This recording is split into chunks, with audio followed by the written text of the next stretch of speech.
Jerry, that's 3 1-0 home wins already this season. Is that the most satisfying of the lot? Yeah, 1-0 to the Bath City. I love it. Absolutely love it. I mean, it's the first time I've been able to pick a back four that is recognisable for many, many weeks. So straight away that gives you confidence as a manager, but also as a staff, management staff, but the players as well. Even watching them warm up together just gives you a bit of calmness. And obviously Elliot's come back in as well and done really, really well. That's so recognisable. Elliot, you and Clark off the right. Jordan Tilson and Latrell, and they're obviously a new partnership. But at the top as well, we've got Sol and we've got Billy. So that's the bit that's a little bit new, and they're starting to work each other out, build their relationships. But I thought it looked like a real strong, typical controlled Bath City performance. I have to say that John's built a really good squad down there. I mean, I watched 3 of the games back, and I think this was our toughest game. I anticipated this being our toughest game that we've played all season. Real good fluency in it, playing a back 3. And of course with Tyler Harvey and the like in there as well, real threat. And he's come on Saturday and scored 2 goals. We knew that he'd enjoy coming back. Great lad. Had a good chat with him before as well. So, I think that's a really good win. Honestly, that as you've seen, they've beaten Worthing 5-0. I think they've last 5 games, 4 wins, 1 draw.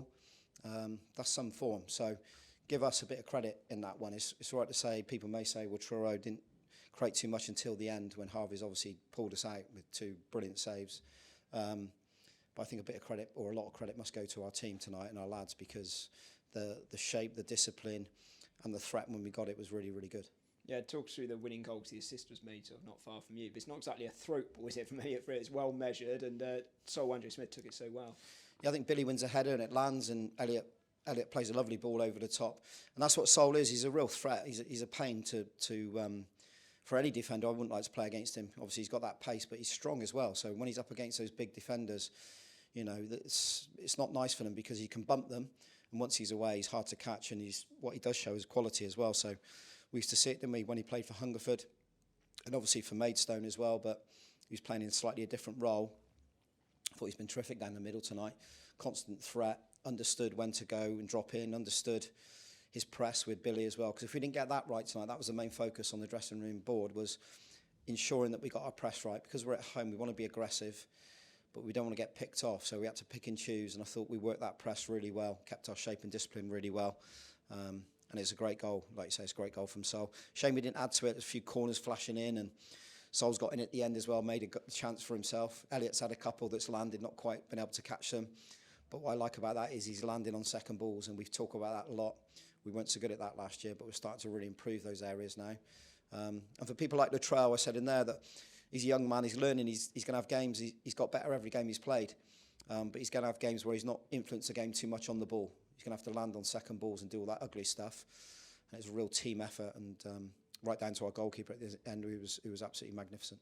Yeah, we'll go to that save. The one from Tyler Harvey was pretty good, but the one from Connor Riley a few minutes later was astonishing. Did you honestly just think it was in? Yeah, I couldn't believe he'd saved it, honestly. I mean, the one from Tyler, like you say, is a good save, but the one from Connor, old players coming back and thinking, oh no, the Cody Cook effect by him coming back and thinking, oh God. And when Tyler gets a chance, generally he will finish it. He's a very, very good player, good finisher, fox in the box. Connor ends up in an area where he doesn't end up too much, but as a wing back, I guess he does for them. And he hasn't had too much football. We haven't started a lot for them. But obviously he got himself in an area, but wow, what a save. I mean, he's just smothered it, hasn't he, on the line. And you need those moments. The boys deserve that as well, Mark. We've had some really bad luck in recent weeks, honestly. I've not ever known anything like it. And the boys out there are the ones that are working so hard to keep gaining points for us while we're waiting for all the troops to come back. Good news tonight, Alex Fisher's okay, so he could contribute off the bench. Luke Russ is available now, so I'm just mindful he hasn't played too much football, so I've got to go careful with him. Jordan Alves should be training Thursday and available for Saturday, so all of a sudden we're starting to get some of the boys back, and competition for places will be good. But that's more like us. We were disappointed after Saturday because I felt as if we should have got something from that game. That might sound mad, but you saw it. We started like we started tonight. We started so well, put a real good foothold in the game tonight. We did the same Saturday. Should have scored 2 goals Saturday. We didn't. And then obviously all the bits after that happened. But then we played really well second half and should have scored a couple of goals as well. Should have got something from it against a good side in Hemel. But tonight we've proved our worth, and we deserve that. If we can keep adding to the total while we're waiting for Scott in, all those other ones to come back, we know we've got a very good squad. but we've got to go to Chelmsford now. I believe we've won 5-1 5-1, yeah. at Maidstone. That's a tough place. Robbie has always got good sides. Always a tough place to go, but we'll be in Thursday. We'll prepare and go up there full of confidence. You mentioned Scott Wilson being out, so you've needed someone to come in. Billy Phillips feels like he's won the fans over already, and he got a great reception when he came off. Another gem from Bristol City, it seems. Brilliant. I've got to mention Bristol City and Brian because, well, that one was last week as soon as Scotty got injured, asking around. And bearing in mind, Billy, we've got to take him as well because Billy's never played men's football, ever. And this is his first loan. But I liked what I saw when I see him in the FA Youth Cup runs. I know he looks older than what he is. He's only 18 years of age, but he works ever so hard. So that one makes a difference. If you're coming from an academy and you've got a work ethic like he's got and a will and a desire to defend from the front, aligned with all his technical ability, he's going to be a very good player. Technical ability is really good off his right and left foot. He can play all across the front line. So I'm really pleased with Billy. He looks like he's been a Bath City player for years. And of course, Saturday night, I'm straight on the phone and fair play to Brian Tinney, and he answers his phone on a Saturday night when I'm in my car coming back from Hemel. Straight away answers and said, "What do you need?" And I asked him, and he said, "Right, Cav Jose." So that sort of relationship is so wonderful because you're doing really well to try and get a goalkeeper to replace Harvey. But we know with Jose, he kept 5 clean sheets when he came into us back in the day, and he's ready now. He's ready to come back in with us again, and he had to want to come, and he has. He wants to come back to Bath City Football Club. He knows he's going to cover for Harvey, but he's got 3 weeks of it. So, we look forward to working with Jose again, and he'll come into what's a really good side. Just a final one on the upcoming game. You hinted at the Chelmsford one next in the league, but the cup draw home to Merthyr you played against a few times. As a player, it feels like a mouth-watering one. We played them plenty of times in the past. Are you pleased it's a home draw, I suppose?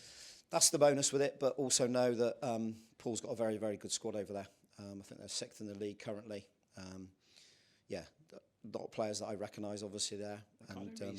Ricardo Reese has played for us as well. Kane Simpson's there, I believe, as well. Yeah. But we're at home, Mark, and like you say, rightly so, this is turned into a fortress, and so it should be. We're difficult to play against, and we'll have a threat, and hopefully, like you say, we'll have a few more bodies back as well for that one, because you can have 7, I think, on the FA Cup on the bench. So look forward to that. We'll put it to bed for now. It's a tough one. Can't wait for it, because we need a cup run. We really need one. Fans need one. I haven't delivered one yet, and I really want to do that more than anything for this football club. But tonight was all about getting a win, and 3 points is important. We did that, and now we can go into Saturday, like I say, full of confidence. We'll train. Some will train, some will recover, some will get massages. Likes of Russie need topping up. And then we'll be on the bus again back to Essex. Long journey, but look forward to the game over at Chelmsford. Well done for a great night under the lights. Cheers. Thanks, Mark.